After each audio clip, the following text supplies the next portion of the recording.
காட்சிக்கு திராவிடம், ஆட்சிக்கு திராவிட மாடல்னு தினம் தினம் மக்கள் பிரச்சனைகளை மடைமாற்றி மக்கள் விரோத ஆட்சியை மன்னராட்சி போன்று நடத்துற இவங்க நமக்கு எதிராக இவங்க பண்ற செயல்கள் ஒன்னா ரெண்டாங்க. மாநாட்டில் ஆரம்பிச்சதுங்க.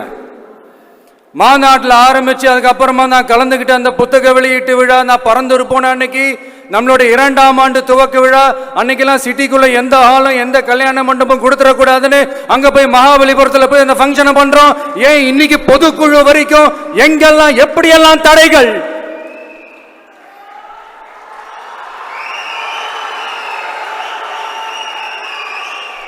ஆனா அத்தனை தடைகளையும் தாண்டி நம்மளுடைய தோழர்கள் சந்திப்பு நிகழ்ச்சிகள், மக்கள் சந்திப்பு நிகழ்ச்சிகள் தொடர்ந்து நடந்துகிட்டு தான் இருக்கும். அது தொடர்ந்து நடக்கும்.